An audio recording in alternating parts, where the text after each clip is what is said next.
Hello, everybody, and welcome back to another episode of the Cool. Selo? CoolDown. Cool down. Yeah. As you can see, some of us are wearing different colors today. To follow up on what happened yesterday, we know the big news that broke out yesterday. It's obviously the theme's carrying over today.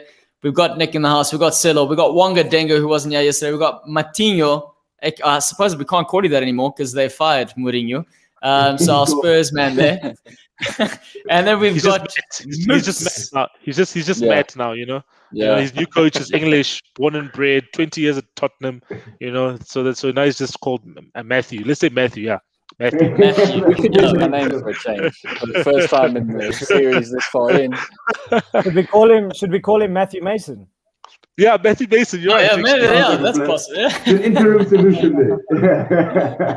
Wait, then are you going to be Nick Bruce or what? No, I feel like that's the sort of executive decision making, Nick, that Daniel Levy would approve of. Just changing people's names to make it easier. Yeah, right, guys. So obviously, we spoke about this yesterday. The elephant in the room being we are live. Yeah, we are live. Okay, being obviously the Super League, we shared some of the views and the opinions. Wonga Denga and Matthew Mason, you guys weren't here, so we might as well kick off pretty much your overall thoughts before we dive into it. They weren't here because a lot of people feel that they shouldn't be in the Super League, but I digress. We had to exclude them from that conversation. We had to exclude them. You know what I mean? We had to exclude them from the conversation. You know, let's You sound like this happened this year, Selo, and not like any time in the last 5 years. Otherwise, you'd be that team, and everyone's like, but why are they there? People have short memories. Timing, man. Timing was perfect. Timing was perfect. We're on the up now. On a serious note, though, I think out of yesterday, when we unpacked everything, the thing that offended Mossa the most was the fact that both Spurs and Arsenal were included in the Super League. Yeah, Super League. I mean, really. Do you guys know where that was coming from as Spurs and Arsenal supporters? Like, really? Look, but I mean, Spurs I think even Arsenal, were they not also? I mean, I think it's more about the history of the clubs as well. I think if I look at Arsenal, bullshit about the history of the clubs. Don't even say that. Because if it's history of the clubs, then Nick's gonna stick his hand up and say, you know, it's not you. If we're talking about history, I saw something before the show, guys. If we're talking about history, guys, Everton has more league titles than Spurs and City put together. That's if you want to talk about history. Wow. They are number 4. I think they're number 4 in terms of titles. Behind Arsenal, they got the 4th most titles after Arsenal. It's nothing to do with anything real. And we can unpack it because if it was about the fans, if it was for the fans, there would be a proper geographical spread of the teams.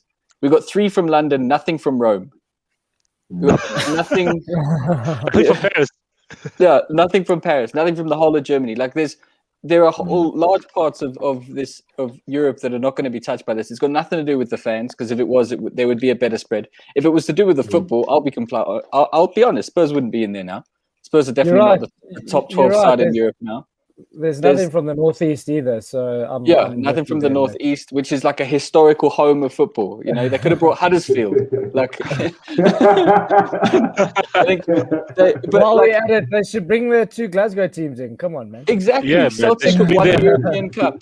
You know, I think if it was about history, there would be clubs like Benfica, clubs like Celtic, clubs. And Ajax. The only thing it is about is money. When you get right to it, it's just a money grabbing scheme. It's selfish. It's short sighted. It's nothing. It's not what football was. Football was about clubs being able to go up and down the pyramid. I think that's the thing we forget. Like the kind of the awesome stories, guys like Hull City or whatever, who've climbed up the league pyramid and had a couple of days in the sunshine of the Premier League, and then they've gone down, and getting relegated is also part of the game. Like, you don't like it. It's horrible when it happens. But it's a reality of the game, and it's what makes the game so easy to be emotional about. You know, you watch like American sports, you watch that franchise sports.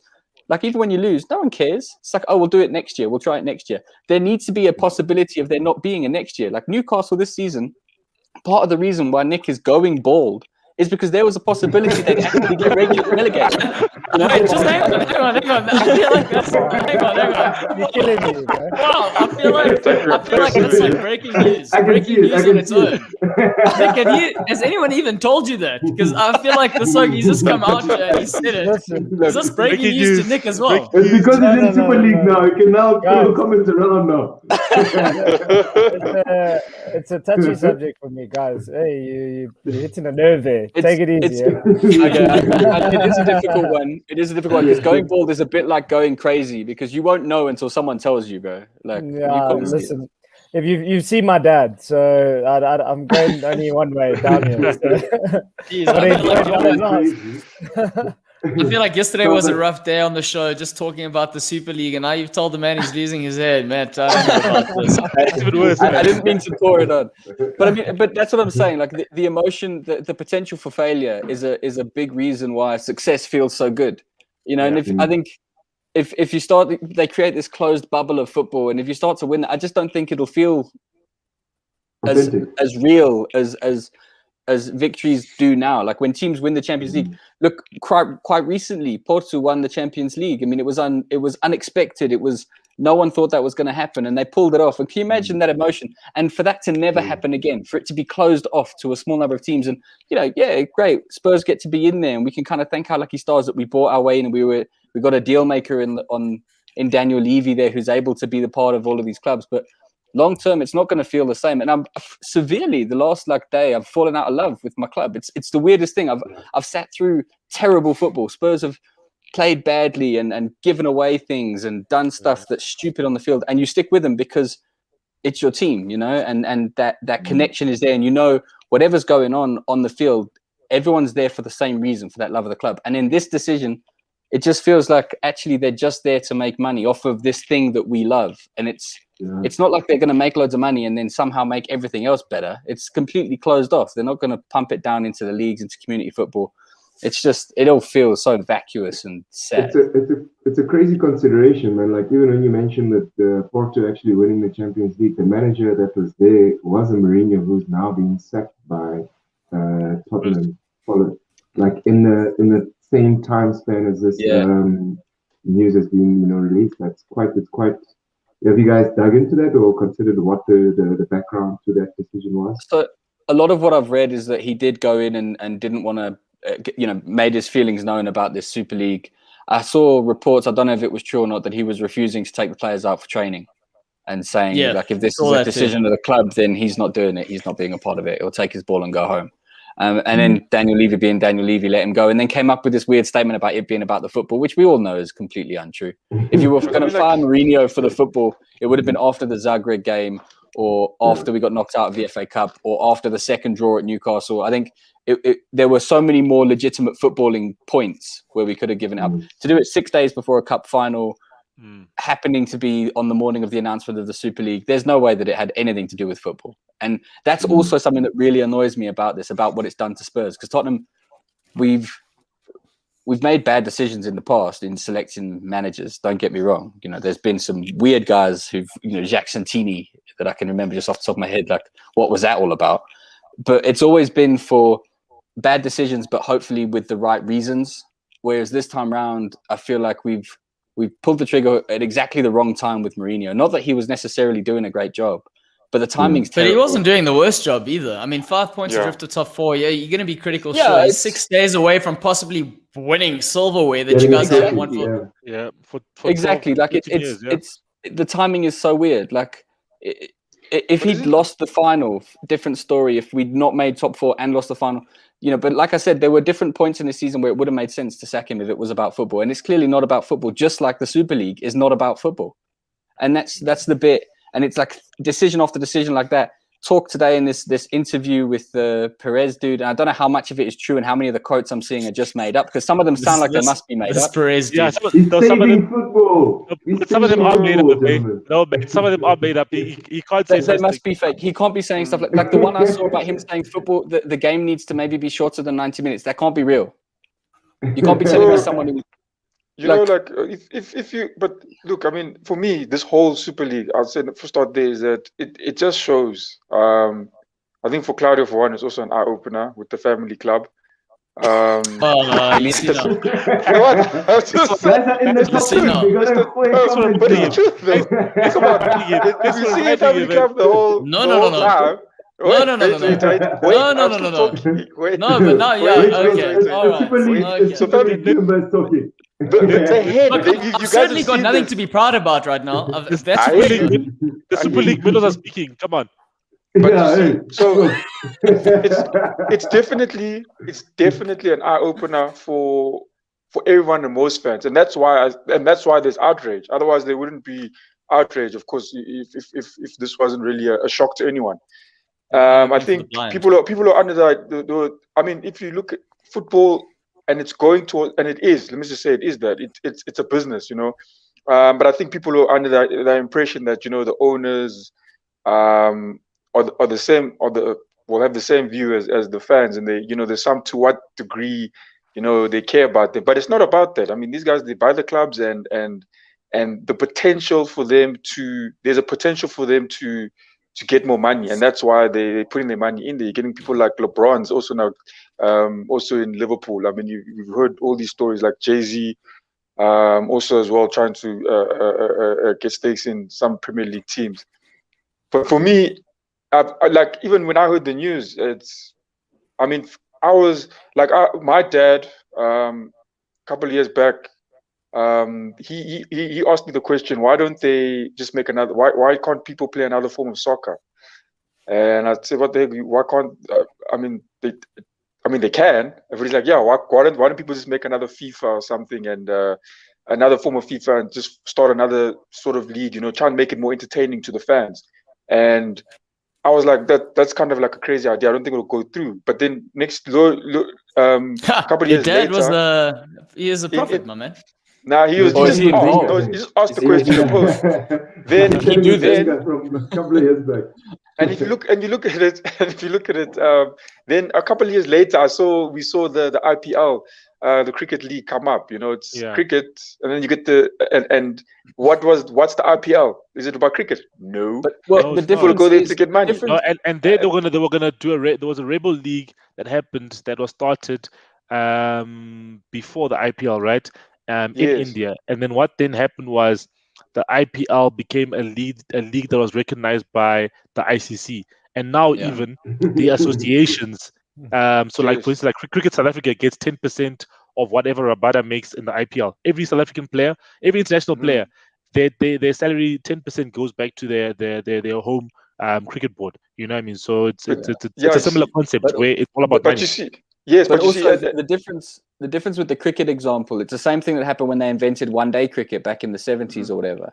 It's actually a new format of the game, and they needed to find a vehicle for that format. So they had Test cricket, they invented one-day cricket, they had that Rebel League that started back then that legitimized the formats, and with the IPL was a way of legitimizing the T20 format. Which is different because it's not the same as what's happening here, because it's what they're doing is they're fundamentally undermining the concept of association football with the pyramid scheme, where teams can go up and down, and teams have. You go look at the founding members of the league structure in England, the founding members of the FA, and there's teams like Bolton Wanderers in there and Accrington Stanley and stuff, and those teams, some of them like Everton are still right at the top of the game, and some of them have fallen away completely and haven't been in the top division for like 40 years or whatever. And I think that's the core value of football, is that it's always been the idea that a single team can have a great season and rewrite the history books in their favor. They can win a cup, they can get promotion, they can and what this does that's so different from what football does, it makes it a closed shop. And over, for now it feels weird, but over the course of 20 years, what it will do is create a distinct and very separate and closed forum for elite football. And clubs like Everton and Leicester will consistently lose players. They'll become feeder clubs. If you look at the sporting structure in the United States, where they've got this franchise system, if you don't live in a city that has a franchise side there, you don't get to watch elite sport, because all the clubs around you are just feeder clubs to wherever the nearest franchise is. And that's not what football is meant to be. That's not what I want it to be. I don't want Tottenham to do well because they're trapped in this thing, and every 20 years or so they might win something because they get lucky that season or whatever. I want Tottenham to do well, but over time, having a great season, getting to the top, winning a cup, winning the league or whatever. And if over time they also go down, I won't like it, I won't enjoy it, but that's what football is. That's what it's always meant to be. And this is what's breaking the model for me. It's not the comparisons that people have made with the IPL and stuff aren't quite the same. And I think there's a risk of doing that, because then people might think, well, if the IPL ended up being pretty good, so maybe we shouldn't worry about this. But it's really not the same. You can't compare sports where it's quite limited. You know what I mean? And also international cricket is the pinnacle of the sport. It's not club cricket, you know what I mean? So you can't look at it in that sense, you know. This is, as you said, it's an addition to what's already existing. It's not replacing Test cricket completely. Yes, Test cricket has fallen away, but now football, it's club football. Club football is the pinnacle. That is what we watch on a day-to-day basis, and we watch a World Cup every 4 years, and a European Championship every 4 years, African Cup Nations every whatever years, you know what I mean? But the club football is the mainstay. It's what brings in the most money, and is what keeps us entertained. And it's not the right way now to be obviously changing things around like this. You know, I understand sometimes you have to change things around and change formats, and change things. The first European Cup had 16 teams. One team from each country. Then it evolved over time. You know what I mean? And then we got to a Champions League where 32 teams, 8 groups of 4. We evolving, and then now let's evolve again, but not into a Super League. I was actually even thinking now, like they could have actually had a Super League. Let's say, for instance, I don't know, get 2 months out of the year, for instance. Somehow get 2 months somewhere in the year somehow, and have a Super League playing in those 2 months somehow. It could just. I mean, that's what they proposed. That's what they and that's what they proposed with the intercontinental friendly cups. And again, it was a concept derived from an American agency, and that's what they're pushing from a revenue perspective. Again, moving the sport into a sort of global aspect. Now, I mean, you guys know my thoughts in terms of times are changing, moving forward, being at the forefront of innovation, and it's somewhat this ticks off that box, right? The issue again, to what Nick was, Matt Mason was saying over there was the fact that, and the issue that we have as football fans, I think football fans generally, we relate to the teams because of what they are. Now, Wonga's already having a go at the family club sort of analogy. That's the biggest issue right now that we are facing as Liverpool fans, because you've got the collision of old money versus new money. The oligarchs coming in, and the kings and princes or whatever coming in with the traditional heritage of the likes of a Liverpool and a Man United, who somewhat are colluding in this sort of scenario, which makes it even more unbearable. The fact that we're meant to be rivals, and yet the owners are on the same WhatsApp group going, cool, we're going to juke the system and take advantage of the scenario. Yeah. I mean, what this also highlights for me, and again, I mentioned it yesterday, just in case you guys didn't know where I stood with all of this, I was playing devil's advocate for a good reason. But obviously, we do know this is a closed circle where the rich get richer. And the difference is they invite themselves, and they are skipping the bureaucracy. And that's the issue. Okay, that's the big issue here. The way in which things were run haven't been run smoothly. The ambiguity in all these decision-making, in all of this, has allowed for this to happen. We talk about financial fair play. We talk about all of this sort of scenarios where teams need to level out. At the end of the day, the rich get richer. And even in this pyramid, in the current scheme that we are facing now, external money coming in, and the other guys winning, you win, you get more money. And if we got to really dissect the American model in terms of how they do it, sure, the competition, the whole not relegation thing is the issue. You've got to earn your place, right? That's the bottom line. You've got to do that. But at the end of the day, the things like salary caps, the things like managing fees, and to some degree, it does make the competition. It does make the competition somewhat competitive, because if you've got better players that you can then manage, the Milwaukee Bushbuck or the Milwaukee Bucks started a new side. They've got Giannis from Greece, who's their star man. He wins the MVP award. All of a sudden, they're competing for the NBA. That's unheard of. Imagine West Brom were given. Obviously, this is what I'm saying. This is never going to happen for West Brom. But say the construct was slightly altered, where you could have the scenario that it was based on merit and performance. All of a sudden, you got a West Brom that can compete because of how the money is divided.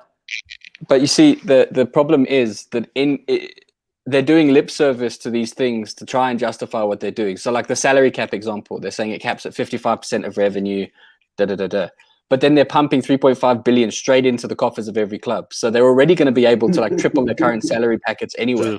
No, so what I'm saying is what they've done, which is they've undermined the core, and I'll use a term from my own world, that mental model of what football is, right? And I agree with you completely. There needs to be changes to the footballing structure. I think financial fair play has been a complete disaster. It hasn't been workable. The few occasions where they've been pushed to try and implement it, they always step back from the precipice and don't enforce it in any meaningful way. But what they've always kept, the important part of what we've got from football, is that pyramid structure, the chance for a West Brom to go all the way. And recent memory, teams like Portsmouth have won the FA Cup. Teams like Porto have won the Champions League.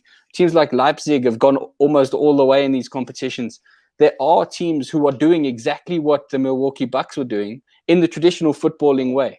The difference is, with this structure, is that they're saying they're protecting football and they're representing the fans and they're going to do away with all of this terrible administration. But they're replacing what we love about the game with what they're calling efficient administration, which we actually haven't seen in practice. It's all the same dudes. They've just doing it the worst. It's all the same guys. They were in charge of UEFA. They were in charge of the ECC. They've just left there and gone here. Why are we assuming they're suddenly going to be better? Because they've will never be better. Never. No, they've just got new business cards. It's the same dudes. Like, I don't see them doing a much better job. What they'll do is, after a couple of years, when they realize they've spent that 3.5 billion, they'll up the salary cap from 55 to 65% and carry on doing what every other club has been doing the whole time.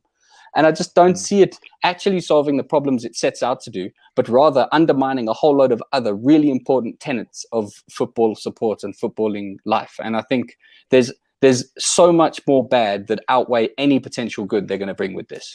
Yeah, I mean, first and foremost, I just want to sorry, Musa, I just want to comment on this because based on the reaction again, there's the assumption that I'm saying that this proposal is the right sort of proposal based on how these plans, the current plans that have been leaked, we know it's a farce. It's a complete farce because, again, hence the term, the rich get richer. It's one of those sort of scenarios. But the construct, instead of going, because the current, you talk about the underdog making it all the way to the end, right? How often do we see that? At the end of the day, it's still there's the possibility of it, but it's still very rare. And it's rare because of how the system has been exploited, that has been allowed. Sorry, not just exploited. It has been allowed to be exploited. And now it's gotten to the point where everyone's going, no, this is enough. This is too much exploitation. No. You allowed this to happen. You've increased the product of your own sort of personal gain because of it. And now you're drawing the line because now it's not good enough. That's the hypocrisy of it all. And from my perspective, I do think there is merit in sort of the understanding of the clubs taking the autonomy. The issue with all of this is the fact that it was 6 guys who made the decision, who didn't communicate with anybody. And that's the problem, the transparency. I mean, the fact that Jurgen Klopp last night, and I'm going to be honest, I spoke about this yesterday, and Darren, sorry, you were meant to be on the show today. Sorry you're not here. Because I watched, I think, 3 minutes of that Liverpool game. I had it on in front of me, and I just couldn't be bothered. Because I was like, 3 minutes, where does this leave me? Like, what? Do they qualify for Champions League? Does it mean anything? Like, what are the... And the worst part is Jurgen Klopp walks into the change room, and they're their shirts that Leeds had decided to hang for them. Have put there, yeah. I love that. Yeah. I love that from Leeds. But here's the thing, though. Here's the thing. The players weren't informed. Jurgen Klopp wasn't informed. He heard the same way as in which we heard. He steps out, and now everyone has a go at him. He's come out saying he was not in agreement of this. They consulted with him, and he said he wasn't in agreement with it, and they've done it anyway. So it's one of those things where that's the issue with all of this. It hasn't been communicated. Say this whole scenario. So they had come to all the fans, and they had said, we're proposing this sort of league. It will still work on merit-based, but the clubs are going to own the leagues because they can, because they should probably do it, because they're the key assets in the league itself. They don't really need to play by other people's rules at the end of the day. And would there be more buy-in if fans could get X amount of it? Because at the end of the day, the clubs need to be profitable. Right now, in order to run a successful sort of way, right now they break even. And if they're lucky, if they break even because of how the sort of system's been exploited, overspending on transfer fees, etc. If you're looking at these top 12 clubs that have been included in the Super League, you've only got 2 of them that were breaking even. And that was in 2019. That was Liverpool and Atletico Madrid. The others weren't. Their wage bills were outweighing the rest of their things. So that's where this kind of needs to be readdressed. And again, the issue is they've taken advantage. It's the timing, COVID, etc., etc. Sorry, Mosa, you wanted to say something? Yeah, I just want to go back to what you had mentioned earlier on, Martinho, about Oh, sorry, Mr. Mason. About about you know how some of the comments that are coming from Perez seem outlandish and wild, and then we went over to then contrast the realities that have played out with IPL. Potentially, those comments that did come from Perez about shortening the game, changing the format, changing how it's distributed, is a reality that they could look to actually employ now with the Super League that they're going to create, because they do have the final say in terms of how to run and how to operate. And in that IPL scenario, it sounds like if they were to try and do it, it would be the perfect opportunity to try them, change the construct of the football that we love at this point in time. Maybe they could innovate in that way. I'm not a fan of it, but potentially there is a room for it. Yeah, I'm also myself. I can't lie to you, I'm just keen to see what this thing will do. We'll see speculating and whatnot, and then we'll see how it rolls out. I mean, it's unfortunate. I mean, I can see many guys are jumping in and saying they're not going to allow it to happen. But like I said, I think the reality is, and it's kicked into everyone, is that the owners are the owners, you know, and the way they're moving. I'm pretty sure they're moving because they pretty much know how much right they have, what they can do with their clubs that they own. And I think that kind of obviously the clubs have been. I mean, it started.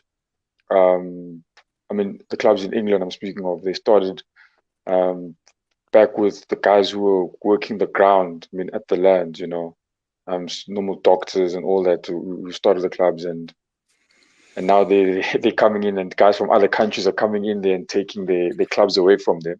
But now it's reality is that they literally have no. This is not their club. It's in it's in your backyard, but it's not owned by you. You've got no say over it. They don't care about you. And I think that's just the reality that everyone is struggling to face now. But that's the point. Is it should never have gotten to that point.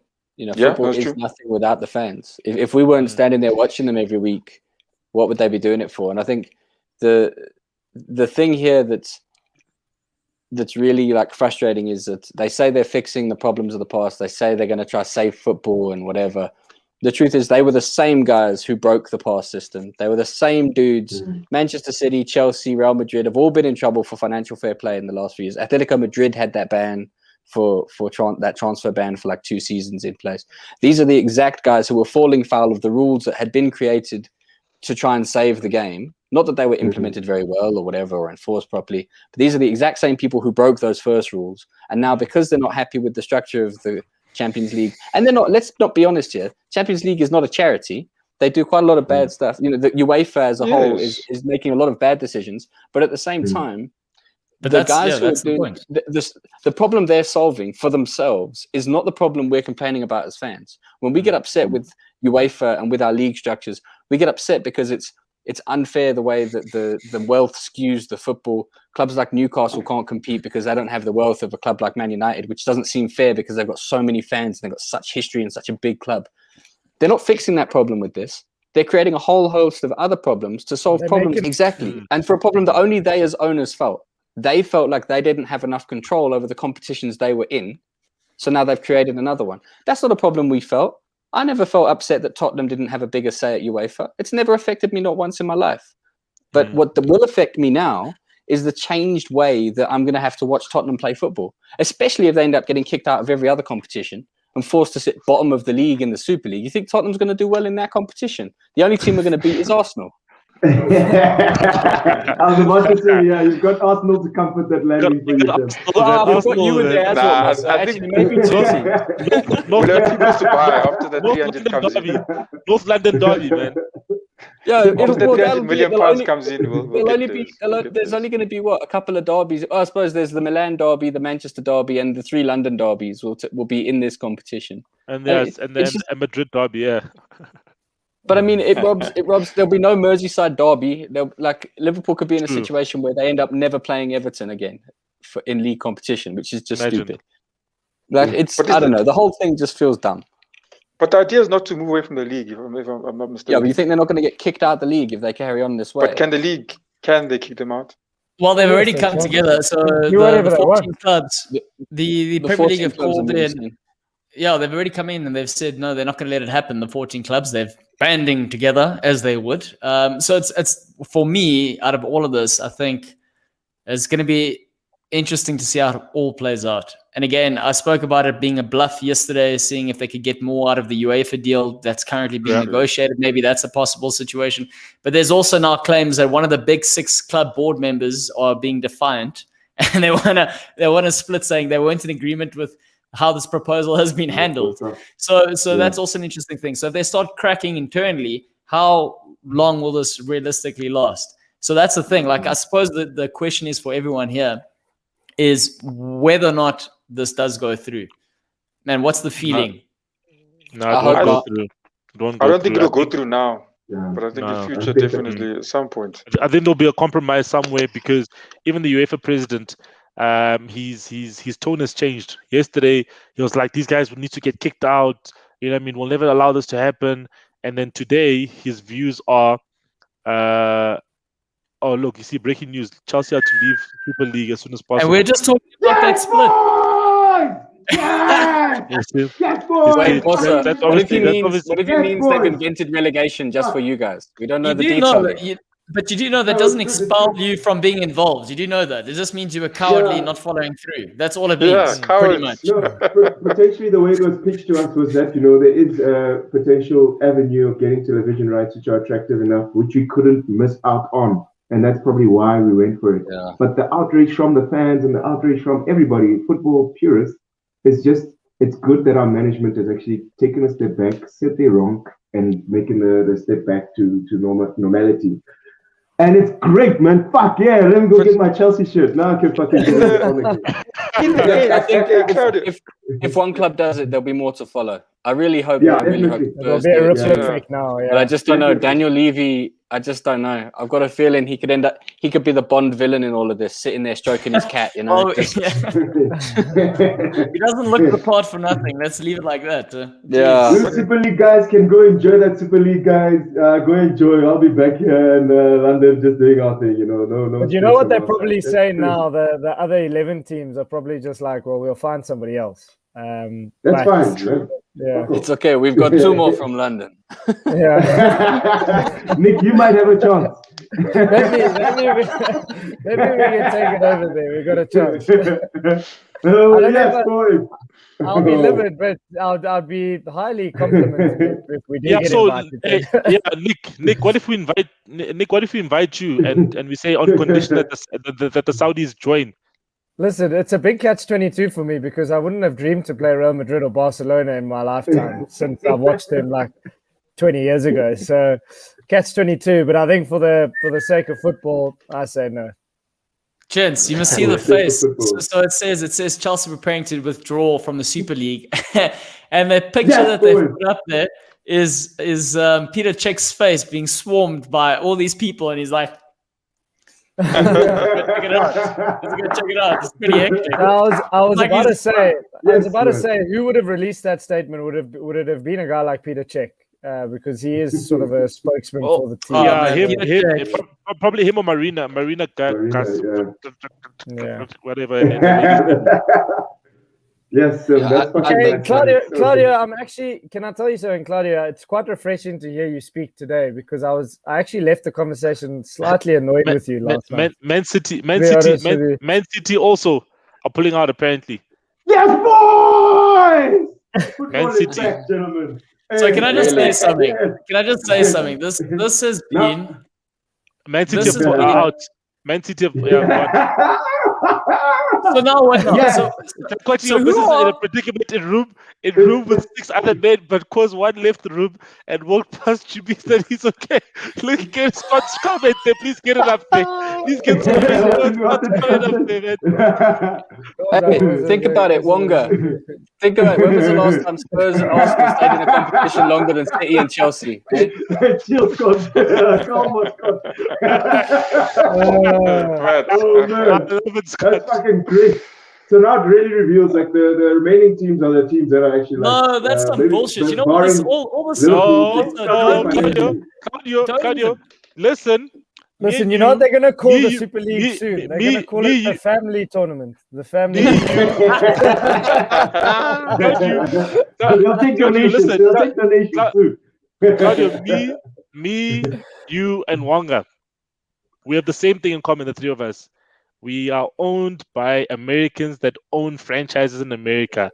Those guys were having meetings somewhere. They're probably in Tampa Bay there in America, and we need to do this like how we did with the LA Rams. We need to do this how we did with the Tampa Bay Buccaneers, or Boston Red Sox. These boys. I'll tell you what, Kroenke's having an absolute shit fit now because he saw flipping dollar signs when he was entered into this league. Yeah. And he obviously, they don't deserve to be there over the last couple of years. Like, let's be fair. We all know that. So he got a green card for lack of better words straight into that tournament, which was... Can you imagine that shines a light on so many conversations that must be going on behind the scenes? Like Arteta walks in after another loss, and he's like, "Look, guys, I don't know if we're going to get European football." And Kroenke's like, "Don't worry, mate, I'll do that for you." I'm working on something. I was even thinking, like, I even chuckled at myself. I was like, that promise that Arteta made Willian, maybe it's gonna come to pass. Maybe this was his plan the whole time. I was like, oh, this is the process we're waiting for. 3 years. I'll get like 3 years to win something. But I think. I forgot what I was gonna say now. I know you guys care enough. What I was gonna say now. Yes, Chelsea.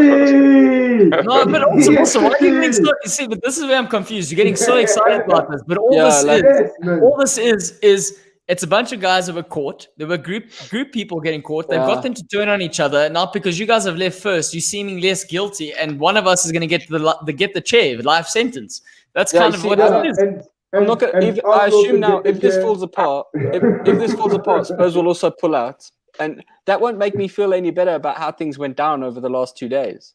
I'm not going to suddenly be like, oh, awesome, everything's back to normal. Like, what these clubs have done, what the ownership have done, is they've fundamentally changed the way we're going to view them going forward. And they're going to come back with some other version of this deal. Some other version of this nonsense is going to come back. What they're going to do is say to themselves, okay, we really screwed the pooch on this one in terms of rolling it out. Next time, we need to do a soft launch. We need to get people on side, get some players endorsing it first. And then they're going to That's what they should have done. They should have done that. Why? That's the only way they shouldn't be messing with the structure. I'm just saying. They shouldn't be messing with the structure of football. I'm just saying. But you guys remember with Project Big Picture? Don't forget also those Project Big Picture. Exactly. That was the start of this nonsense. That was the same thing. That was guys, that wasn't even the start. This has been going for, like I said, the last 4 years. 4 years, 4 years. But I'm saying, was that as well. Do you see now? Don't you think now, after this happening, surely even. I mean, if you saw even Tony, was it Blair who lost his mind as well? I think. Don't you see them also now?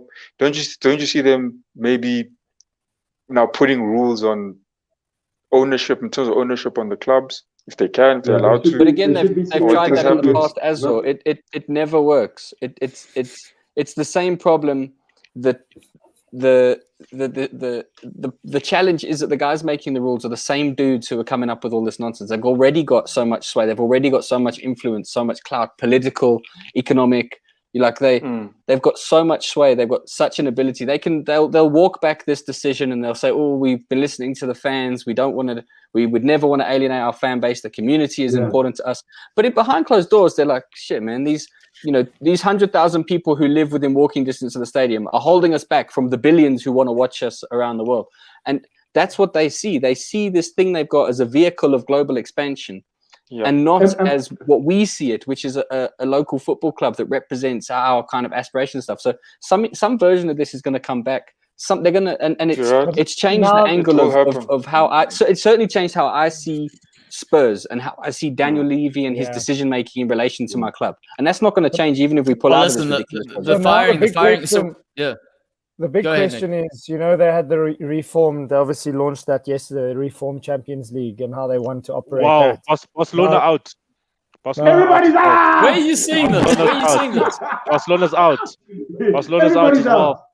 So everyone's leaving the WhatsApp group. Everyone's leaving the WhatsApp group now. That's going on. Chelsea left. Chelsea left. If you look That's at great news. that plan for the reformed UEFA Champions League, it's pretty much we had said it, Claudio, last night. It's pretty much the same sort of format, but UEFA still obviously get all the money or most of the money. The concept still is that teams are automatically placed into a tournament, but there is more of a chance for teams to get in. So I don't know, would you be comfortable if you're the owner of Liverpool going with that that proposal, or would you still be pushing your own? Well, I think financially you would obviously want to push your own. Sorry guys, because I'm just giving you breaking news. This has been mental. Barca is saying, the Barca president saying he will not accept this the Super League unless the members of the club have put it to a vote and accepted it. So he's basically saying that I'm not going in until the members of Barcelona vote on it. And you know, the members of Barcelona includes the Catalan players like Messi and them, and the guys from the development and all those other people like Pep Guardiola, Carlos, all these other guys, everyone, and people who just live in the city. So they're going to vote on it. I think on that point, let's hit the sort of hammer on the head there with the family club sort of notion. Atleti as well. Atleti's out now as well.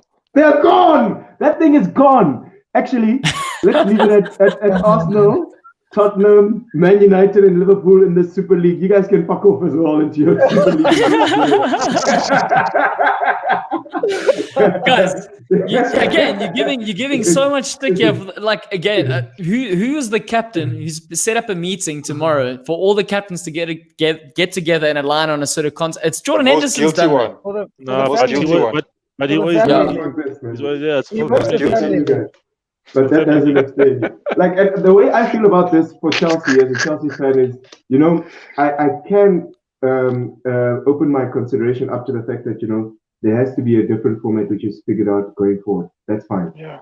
But in this sense, I feel as if this Super League was pitched to them as saying, take it or leave it.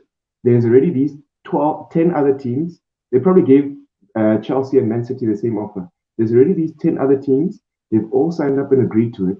Take it or leave it. Football's moving in this direction, or you leave it. And that's why I feel my management was like, okay, fine, we have to kind of go along with it. Also, don't rewrite history. Wait. What the hell is wrong with you? They're the first to leave. Now Chelsea are exempt. No, man. No, they're not exempt. They're not exempt, but they're the first to leave, which is also a very significant action.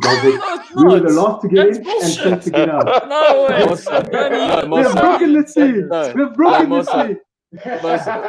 You're post-rationalizing this. You think Roman Abramovich is the kind of guy who's going to get himself pushed into a corner and bullied by these other people, and they're like, look, join our little club, or you're going to be left on. And you think he's going to be like, oh yes, sorry. No ways, man. You go try to do that deal with Abramovich, you're going to wake up at the bottom of the river. Like, no ways. He was definitely it's not wait. I just want to reel this back in. I want to reel this back in quickly. No, say what? Some of the commentary from Chelsea over the past 2 days was that it was something that was happening. They had to jump on. It's not necessarily them saying they wanted it to be in this form. But no, so you saying that. Choice. So how can Liverpool not say that then? No.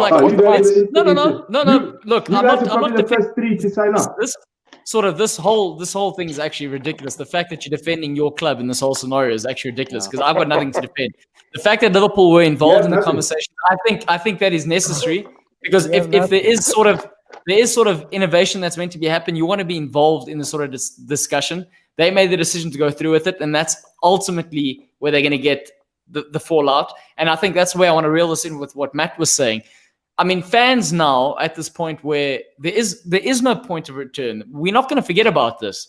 Liverpool fans aren't going to go back to their day-to-day going, oh yeah, we're happy with what's happened here. Because let's also not forget at the beginning of lockdown, FSG, made the decision to also do furlough, which is also something Daniel Levy did.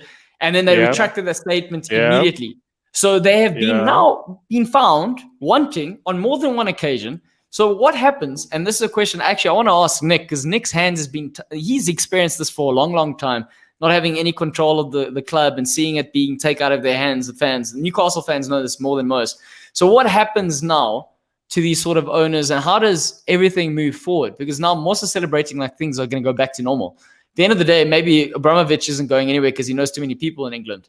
But for the rest of them, the American owners. Yeah, I mean, for me, you've seen Man United. It was publicized a few years back when there was your marches and your protests against him. But I mean, it's very hard to compare Newcastle and Chelsea.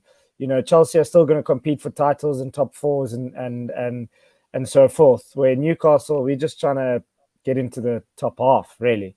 But trying to get your club back is the most difficult thing. And we've been trying to do that for 10 years, more than that, 12 years. And right now, as Matt was saying, the club has betrayed the fans. And you said you can't forget that. And at the end of the day, you're going to have to deal with that. Roman Abramovich isn't going to sell Chelsea anytime soon. I mean, your owners at Liverpool are going to. So, there's going to be a sugar-coated statement sent to the fans, and they're going to try and, hope that they forget about it by August and we start the league again. But as you said, Claudio, they're going to continue. These meetings are going to continue.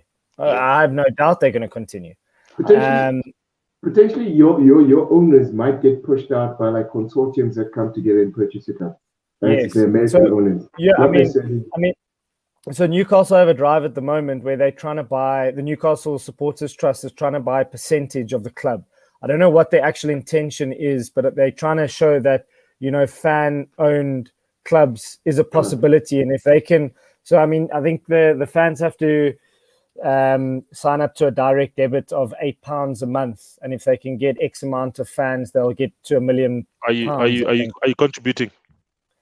I've signed up. I haven't paid yet. I think the first payment goes off at the end of the month. So I think it's for 6 months. I think it's for 6 months. I think it's for 6 months. But you'll try put in some good words for us as well. Sorry guys, I like Scott's comment. Everyone sees Scott's comment. He's like, Chelsea had that friend to agree to go out with you and then pull out. That's 100% correct. I think it's worse than that. They get all the way there. They let you first order drinks, and then they're like, I just remembered, guys. I gotta go, guys. Yeah, I got this thing. Gotta go. Yeah, when the bull arrives, they go to the toilet. Yeah, but they first chose the place. They were first like, no, we got to go to this place. This place has the best sushi or whatever. Nobody else likes sushi, but we're gonna go where Mossa wants. Then we get there. No. We were invited by Liverpool, Man United, and Arsenal to this fucking party. And then we saw they don't have any vodka for us Russians at that party. We gotta leave the shit. Well, all I can say is tonight's game between Chelsea and Brighton, all I give a shit about is going to be the post-match interview with Thomas Tuchel speaking about all of this. Like within a matter, he's managed to avoid this whole sort of scenario. Klopp had it yesterday. It was announced on the day he was playing. He was shown, given all the fire, and now Tuchel's going to be like, I was part of the club. No, Tuchel was asked. They asked Tuchel. They asked him. He said he deflected completely. He said, what did he say? He's like, listen, I'm here to work with the team. Competitions. He said, I'm here to play the best competitions. So he just said. And he focuses on the football. There's people that make decisions which he's not aware of, and you should ask them for their kind of. So he's for it. He's not. He just wants to keep his job. He's keeping his head down. He doesn't know what's going to go on any better than us. Yeah. I want to see what Matthew Mason says tomorrow when they play. Was it tomorrow? Or... What a fuck up, actually. That is actually such a fuck up for Tottenham now. Wow.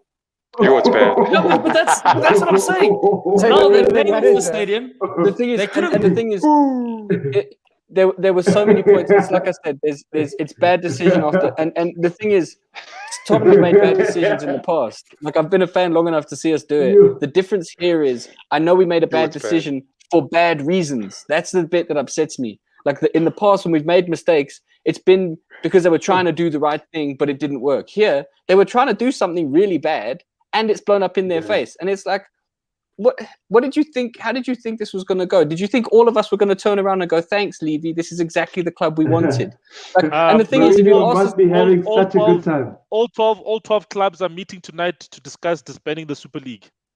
We are How do you done. discuss disbanding something that doesn't exist? We are done from this thing. That's going to be the shortest Zoom call in history. So we're done, right? Yeah. I agree with Marcus. Done. Read his comment, lads. Read his comment. Marcus's comment there. Jordan Henderson. But it's crazy now because I bet you Mourinho is probably watching this. He's just been given his paycheck. He's got a glass of wine. He's got a glass of wine saying, okay, this is great. Daniel Okay, Levy's going to be like panic stroking that little cat of his, just like Dr. Evil. Dr. Evil, man. Guys, okay, I feel like this is appropriate now. So this Mourinho sort of situation that's happened, okay. Say he sees out the week. So he we're wins done a with Super trophy. League now. We can't be done with Super League. Mourinho's done. if we keep on talking about it, we're still going to be talking about it after it doesn't exist anymore. I think we can put a pin in the Super League. No, look, we're not done. It already doesn't. Why is Moses far too excited about this? I don't understand. Yo, I'm so happy about this, man. Fuck, I'm so okay, happy. But hang on. Just contain yourself, because the question I want to ask, and the reason we're mentioning Mourinho here is because it falls part of the Super League discussion, because let's face it, it's one of the reasons why the man was let go, allegedly. So Mourinho now, there were comments coming out saying he's finished in the Premier League. If he had won this cup for Spurs, I think to a certain extent it's still somewhat successful. Is this the last we see Mourinho representing a Premier League club? Yeah, he must go now. It's time. No. He's a free agent. He must come home. Free agent. He must come home. Yeah. Newcastle are asking questions. He must come home. Yeah. You saw that tweet. The man loves Newcastle because of Bobby Robson. Bobby Robson saved everything. He struggles to win there every time he comes. If we do get new owners, potentially there's a court case that's going to sit, I think, in the next month with Mike Ashley's lawyers in the Premier League. And from what I understand, is the offer still on the table from the Saudis. So I would take him. I would take him in a heartbeat. I like this comment, Marcus. Tottenham can't leave. Levy needs the 30 million he has paid Mourinho. But guys, also Tottenham have the most debt, eh? They have the most debt out of all these clubs, guys. So do you think Levy did that? He sacked him. He said, "I got to pay 30 million to get rid of him. I know I'm going to get 300 million in August, so when the Super League starts, it's fine." Yes. So now he's absolutely made it. So now he has to sell. So now he has to sell Harry Kane for 120 million pounds. Yeah, that's brilliant as well.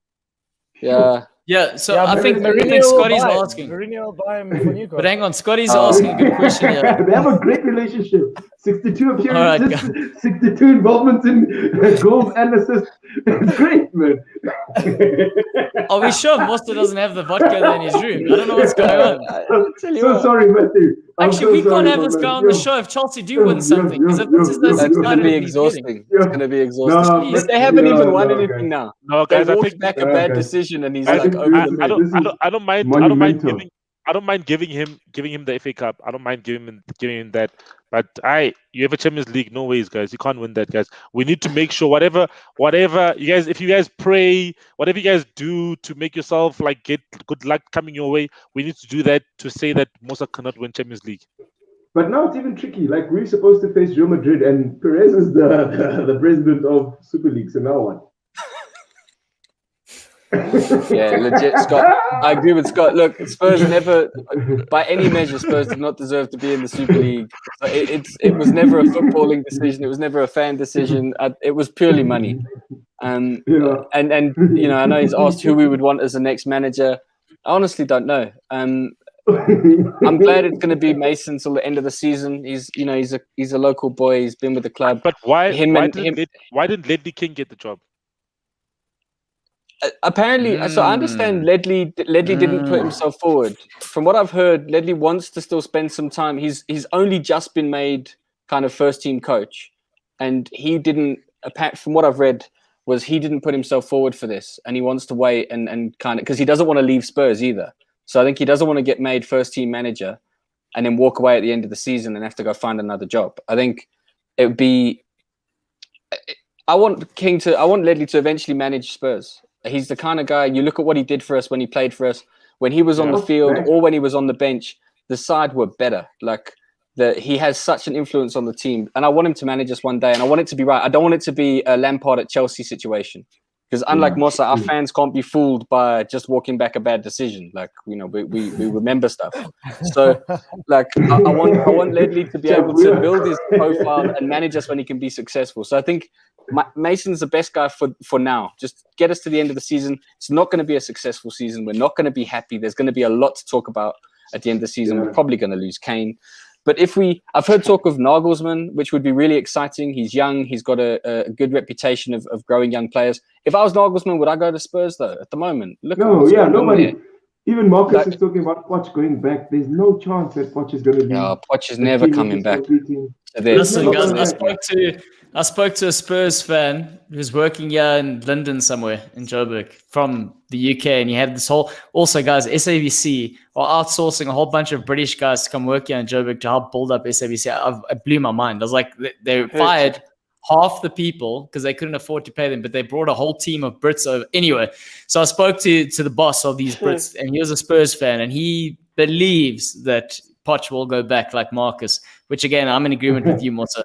But I think Matt, to ask the next question that Scott's saying here is, do you think the club progressed under Jose, or do you think they were further ahead?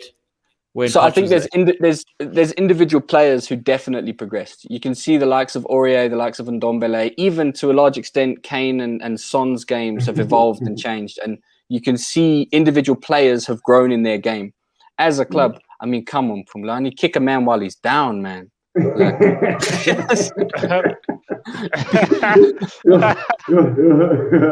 I don't want Rodgers. I watched that We Are Liverpool documentary, and like, we've got enough embarrassing things going on at Spurs. I don't need that kind of noise, So, but yeah, I think there's some individual players who progressed really well under Mourinho, and even Kane has said in his statement, thanks for all the time, and he's kind of seen his own game develop.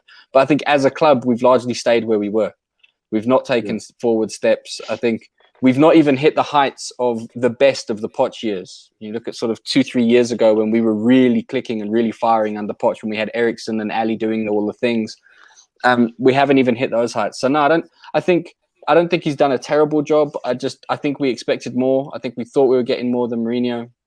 And I think so we've kind of stayed where we were. It's sort of been a wasted season in many respects. And we're going to end up losing so much out of it. There's been such bad decision making. I could see us realistically losing Kane, and I'd have to wish him well. If they come in and offer 150 million, 120 million, whatever it is, that is the current ridiculous price tag, and he goes, could you really blame him at the moment for going to another club?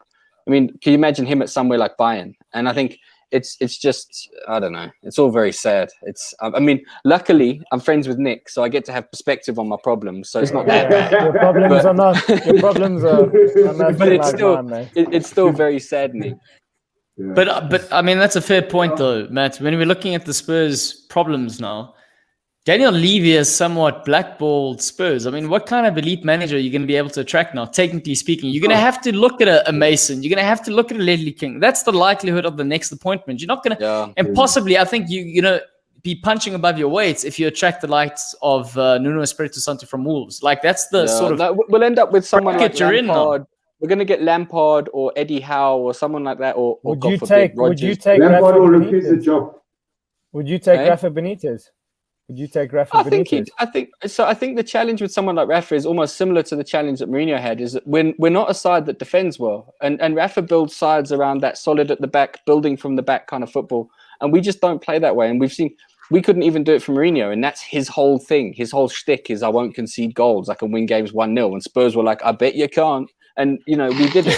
So I think that's going to be the thing. I think we need a manager who's going to go out and, Scott, why you got to do that? Yeah, I don't know. I just got crazy. Out of all the things that have happened, in the last 24 hours, throwing Tim Sherwood's name in there for the Spurs job is the craziest thing I've heard. The thing is...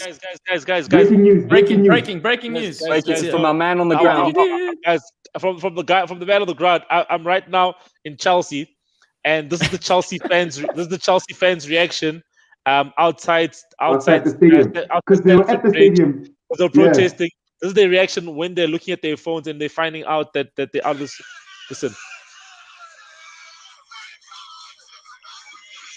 Isn't that just Musa?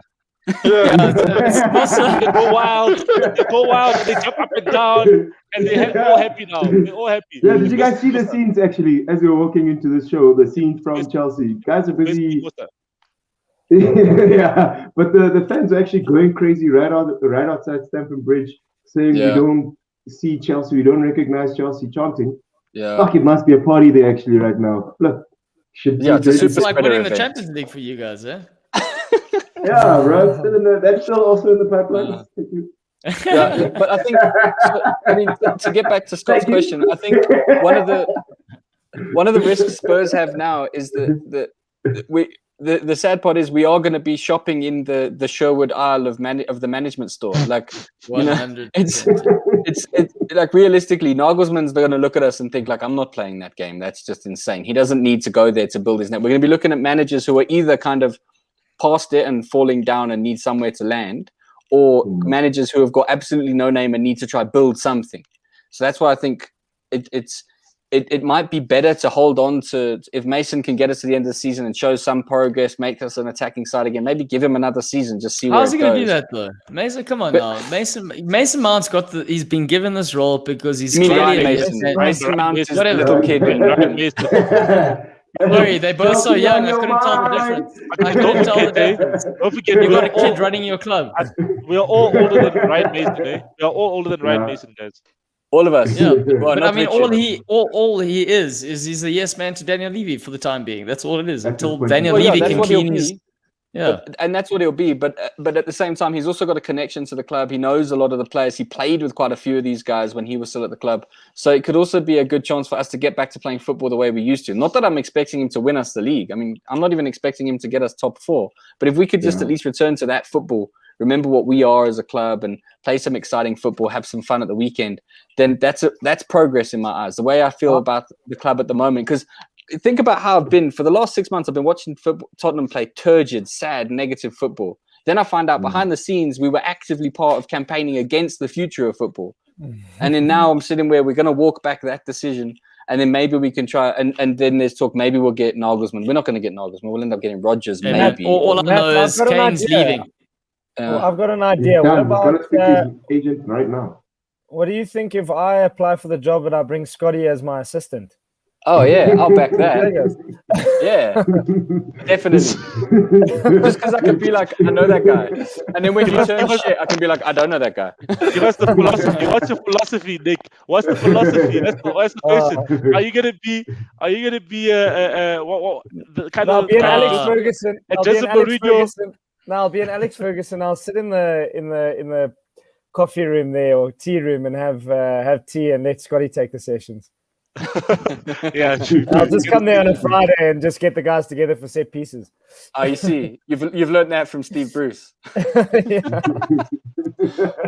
look, I think Scott makes a good point. I mean, if you look at, we don't have a Lampard. I mean, and the thing is, if we were going to go ex-player, I'd rather go with Ryan Mason and Ledley King. I think it would be unfair on Ledley King. I think it's too soon, and I'd hate the challenge with a player like Ledley King. He won't have the benefit of someone like Lampard. Give out. No, but the thing is, like, you look at Lampard. Lampard went to Chelsea too early, but he'll get caught somewhere along the way, and he'll build his way back up. We know what the English sport industry does to players of colour. If Ledley King fails at Spurs, he'll never get another job again. He's gone. And that is so unfair. You look what happened to Chris Hughton. Any other player who did what he did at Newcastle would have walked into any other job in the Premier League. But he's never had another look. He was at Brighton and didn't get Brighton relegated. He was still in the Premier League with Brighton. Where is he now? He's at Forest. Exactly. So, and that's where I want us to be slow and careful with Ledley King, because I don't want Spurs to be the reason that he doesn't have a future in management. Because he's the kind of player, when you saw the way he played, he's exactly the kind of player that should flourish in management. And I think so for that reason, I would say give it to Ryan Mason for now. Yeah, he's young, but look, there's not like we've got a solid plan going forward as a club. So give it to him. Let him have some fun. Let Ledley King continue to kind of earn his badges, earn his stripes, build a portfolio, and then maybe eventually we could get someone else, maybe a Nuno Espirito Santo. I think he'd be a great manager for our club in terms of the way he plays football. He plays more attacking. He puts the ball in quick, does some exciting stuff. I think that would be great. I don't know if he'd want to go to Spurs at the moment. I mean, when these things are so hard to measure, whether he sees it as a step up from Wolves or not is maybe hard to gauge. And that would potentially be good for Ledley King's development, because I'd love to see Ledley King eventually take over at Spurs, but not. I think it would be too soon now, and I think it would end up ending his career, which would be horrible. Wonga, you've been very quiet. Most collateral from this. Wonga has to be quiet, man, because he knows that me, him, and you, we are the instigators of this thing, man. Instigators, yeah. I'm sure the Liverpool guys came and they whispered it to us, and then we were like, yeah, that'll work for us, 100%. And then we put on board that family club. They just want to start their own family now. I'm telling you, it's like I said in the WhatsApp group. He's right. It is a family club, but it turns out what he meant was mafia family. They're just sitting there like, I'm going to make him an offer he can't refuse. Rafa Benitez for the Spurs job. Look, I think we'd take him, but it's like I said earlier, I don't think it would work. I think he'd struggle with our team. I don't think we're a team that's disciplined enough. We saw it, like I said, we showed it with Mourinho. We're not the kind of team that can build that way. I think we need a manager who's prepared to take more risks. And Benitez was so successful at Newcastle because he got them to play a more systematic, more defensive game and then build from the back forward. And I think that's where he would struggle with Spurs. I mean, even at Liverpool, he had that solid back line. That was the Didi Hamann time and all of them. And then you had fantastic forwards. Edmund's gone. 100%. I can. On that note, I can confirm no one has left the group yet, Scotty. No one has left the group yet. Everyone is still in the group. Everyone is still in the group. And cowards. And definitely, since we had that long talk about it on this show about Nick potentially having to leave the show, they've upped their fortunes. Bruce is definitely a fan, and he was like, "No, I can't let you go." 3 wins in a row. I think all of that talk. 2 wins in a draw. Well, I think it's unbeaten at least, which for them is already, And I think I think they're pretty close to safety now. We look at 3 weeks ago, we were like, they're gone. Might I add, the cooldown was normally speaking about the results from the weekend, and we're not even speaking about my big results. What's going on, I mean, we can. Let's chat about the ESL, bro. Just as big as the ESL. Just do the one game. At least. Yeah, we might as well talk about that game because it was a big game. It was a huge game. It was for Nick. So Nick, guys, it was an exciting game. I don't know. So I actually had a fixture myself, so I had to watch the first half in my car, and at 2-0 up with a red card for West Ham, I thought the game was over. And I actually left my score app on, and I just locked my phone. And after my fixture, I opened my phone and it said 3-2, 121 minutes played. And I'm like, what sort of game is this? But obviously the app malfunctioned, and then I went and I looked, and we had 1-3-2. But listen, I watched the highlights of the second half, and it's classical Bruce. He's just sort of, so negative, and he blames the fact that we, in the situation that we're in, players are naturally going to regress against 10 men when you 2-0 up. Regress and defend on the top of your box against the 10-man West Ham team that need to, win. And with the extra man, we couldn't make the difference, and we were actually quite lucky to come away with a win. To be fair, Big Sam would do a good job for you. Yeah, definitely. The funny thing for me watching that game was, I can't. You guys when you were 2-0 up, I couldn't understand why they weren't going to try and at least go for another one. I mean, at least take, even if you cool down a bit, but the whole time they were literally just taking the gas off the pedal. Like, you could see it. They weren't even trying to go up. Then when they conceded the second one, then they decided, okay, no, now it's time to go. Let's go. I was like, and then he scored. Yeah. No, listen, it was I mean, we were probably lucky in a sense, but as I said to you guys, I think it was last week Thursday, I think West Ham were there for the taking. You know, they're on a good run, but they don't generally do well against us. If you look over the last couple of seasons, they do tend to struggle against us for some or other reason. So for me, I'll take it. You know, I think one more win. We have one more win in us. I think it might come this weekend against the Family Club. And then we're all over the place. Absolutely all over the place. And no, but I think for us it was great. I think Arsenal, you know, drawing to Fulham also sort of impacted their sort of fate for them, and sort of helped us to sort of safety. You know, I said it a couple of weeks ago. I said Burnley aren't out of this. Burnley are still in the thick of it. You know, I think 6 points. I think 6 or 5 points clear. I wouldn't write them off. Their running isn't looking too healthy for themselves. So, you know, Fulham can put a couple of wins together, which I don't think they will. I think the one team that could be sucked into it is Burnley, but I think for now we should be fine. No, you guys are okay, man. I think also the one thing that helps Brighton as well is their goal difference. Wow, man. Yeah. It's only minus 5. Whereas you guys are on minus 18, minus 19. So I think Brighton is okay, but yeah, Burnley can be. Yeah, I think everyone knows how to play against Burnley. That's what I can say. Yeah. But, but also, boys, I've got a job for next season. Hopefully, just one more win, and then I got a job next season. There are 4 people here who might not have a job. I was saying, you know, the show might continue, but we might need to eliminate 3 members on this page. The rogue ones. Yeah. The rogue ones. Sure. I'm so glad. Yeah, but I do think that the game, the Newcastle West Ham game, when I was watching it, and I was surprised as to why you were so quiet, Nick. I couldn't understand it because I was watching it and I was like, this is easily one of the best games of the league that I've watched. Because it's been from a Liverpool perspective, we watched a lot of shit over the last couple of weeks.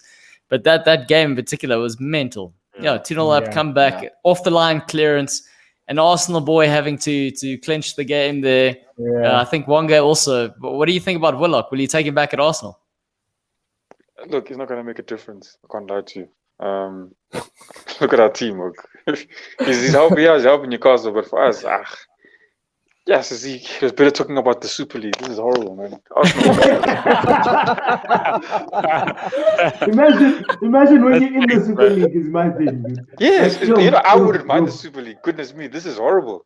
You're talking about Newcastle having a minus 18 goal difference. Minus 18 goal difference will be for Arsenal there in the Super League. At least you don't get knocked out. We'll be there next season. We'll do it again and again. Every day. I saw someone on the last night show say they're going to start naming the teams. The Arsenal Grizzlies and the Barcelona Bears, giving them the Liverpool Mavericks.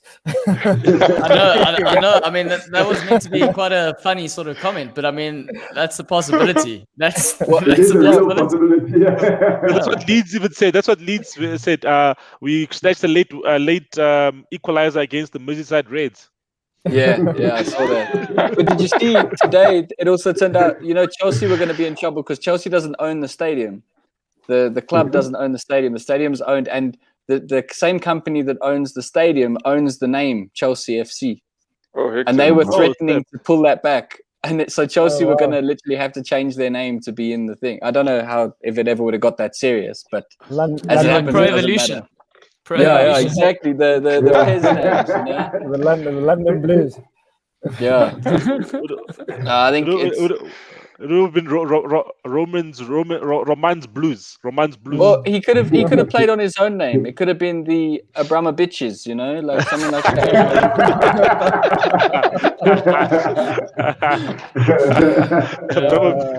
Oh man! All I can say is, gents, when you invite Chelsea over, make sure there's vodka. Don't fuck around. Make sure there's vodka. Or just make a better choice and don't invite them round. They're just going to ruin your party. Look at this. Or they just might not destroy it come before last it minute. started. They'll RSVP and then they'll pull out. That's what they'll do. They pull it, yeah. Exactly. It sounds like you guys are taking notes for the future again. You're gonna think of something. Right, gents, on that note, pretty much wraps up the show for today. Final thoughts before we leave? Same as yesterday from my side. Fuck the ESL. Yes, Chelsea. I don't. It's looking a bit tight for Liverpool to make top 4. It is. It is. Is that it from everyone else? That's why they want the ESL. They probably thought of this idea when they saw, hey, we might actually not make this Champions League, guys. Did you not Let's hear create Klopp's this comments ESL. yesterday? Klopp's comments. He said he'd rather not qualify. He'd rather let West Ham qualify for the ESL, Champions League. Yeah, he'd rather let that happen. Obviously, he doesn't want it to happen, but he'd rather let that happen because that's the pinnacle anyway. From my end, yeah, it's been a shit season. That's all I can say. It's been crazy season to launch Goal Lounge. That's what I'll say. Mental season to talk about at least. Jeez. Awesome. Nick, final thoughts, man. You've been very quiet with your bullshit. Nah, bro. I'm happy that my team is nearly there. You know, this is what I get excited about, guys. Getting to 40 points or 38. Imagine being me. Imagine being me, lads. You guys are talking about European Super Leagues there. I couldn't even dream of that. But maybe this backdrop that you've got here, this green, you know, maybe it's synonymous with what's coming for Newcastle and the Saudis arriving. I think it's actually I wouldn't say no. I wouldn't say no. There's going to be more sway in those kind of votes if new ownership want to come in and purchase clubs, and that's actually a very good thing for Newcastle. I think if the Saudis do come back, those kind of votes will be swayed by the likes of Liverpool and Tottenham. Exactly. We'll create our own league in Saudi Arabia. You guys can join us there. See, that you're okay with. But it's gonna happen. It will happen eventually. I think it's gonna happen eventually. If you look at even, I think even the tennis, they've introduced more stuff in that they're trying to make money off. It's definitely gonna happen. Definitely, the boxing, it's but definitely gonna happen. I mean, it's gonna be a bigger show, and I know we're just signing off. But in response to that, we should, as fans, seriously up the way we follow the non-league football. Like, it's so easy to film stuff now. We should just get a load of kind of high quality cameras down to like local clubs, and then we can follow local teams the way we currently follow these big teams. If they're going to mess around and just put themselves into closed bubbles, why don't we watch teams like Leyton Orient every week and have the same kind of coverage and same behind the scenes stuff, and even lower than that, you know, right down to like Crawley and those clubs, and start supporting them and being able to engage with them. It's so easy to broadcast stuff now. We could all sign up digital subscriptions, give them $1 million a year, and we all watch it, you know, like. Why not? I feel like that's something that they were trying to capitalize on, Matt. So it's interesting that you suggest that as a model. No, but we do it. We're not doing it. But we should be doing it for the lower clubs, the clubs that don't get coverage now. I can watch Spurs every week if I want. Now they're already on the TV, but I can't watch lower league stuff. Why don't we set up infrastructure to have that? Let's spend money. If we're going to spend billions of pounds on nonsense, let's put cameras at all the lower league clubs, all the non-league guys who are currently struggling to get by. Give them the opportunity to allow people to subscribe for like, I don't know, £10 a year or whatever to watch them play. And then you get live stream games and it's local football. So you can hear the guys swearing and kicking each other. Like, it's probably a better product. Just to clarify, when you say we, who are you referring to when you say we? You're not referring to Goal Lounge, putting this all in right now. The collective we, I mean, I'll give you a week, Hardy. You got something else on or what? But it's true, because a lot of the points that were raised in support of this ESL and the new broadcasting for Gen Z and everything are still valid. There's still going to be models which have to be considered about how people are doing things, how the current broadcasters are doing things, which we as the fans should take a bit more ownership of. And it's an opportunity for us to do that, as you mentioned. That it's actually very, very true. The broadcasting landscape should be a little bit more. It should be critiqued a little bit more. It should be democratized. Like, it should be, and it should be in the other direction, not in the way that they're doing it, where they're trying to put more and more eyes on a smaller bubble, but rather we should have more and more content available to people who want to watch different kinds of football. Anyway, it's a show in and of itself. I'll give you a week to set it up, Claudio. And then we can all watch some non-league football together next week. Sweet. No If I pressure, do it, well, everyone show up on time at least. Is that one of those? Yeah? Let's not try to undermine the foundations of what we've established here. I'll be there 10 minutes advance. Okay, cool. 10 minutes. Not 1 minute because you're having dinner there, Solo. Eh? Yeah? But you know me, bro. You know me, man. I need to feed myself before the show, man. I can't. Imagine I'm going to be only eating now. I would be dying, man. I'll be dying. Darren has an update saying Brighton are wearing the same shirts that Leeds were last night. Interesting Don't they fact. follow Twitter? It's done. Chelsea should also wear those. So just to wrap up, to get to just quick yes and no sort of answers. Everyone, is the Super League going to follow through? No. Is Newcastle, is this whole process going to make it easier for takeover at Newcastle? No. Yes. No. Yes. It's not. Mike Ashley's got the best lawyers. He's got Man City's lawyers. What? He's going to win. They're saying Ed Woodward has resigned as chairman of Manchester United. It's about damn time. Yes. Oh, Yeah, it's celebrate. It's happening, guys. It's happening. Yo. Woodward's out. Now look who's celebrating so hard. Claudio, you want to change in football? It's happening. It's happening. It's happening. This is brilliant. Perez is also gone from Real Madrid. Mark Bowers. No. He was just elected as president. He can't, and he won't. Where are you seeing that on Twitter? Because it hasn't been put on the new broadcasting channels yet, it hasn't been on BBC or Sky. Where are you seeing that? Hey, I'm seeing on Twitter, bro. I'm seeing it on Man United fan channels. Man City, did you say Man City have confirmed as well? It's Chelsea and Man City to leave Super League. Man United have pulled out. I saw Man United have pulled out. Man United have pulled out, and Ed Woodward has stepped down. Yeah, Woodward, yeah. Hey, I don't know who's doing the admin for Liverpool, but they're sleeping at the moment. Some oaks in the States working on the social media accounts, clapping a fat dose. And now we look like the turds. We look like the turds left behind there. Let me tweet something for Liverpool from Goal Lounge quickly. It's going to be Liverpool.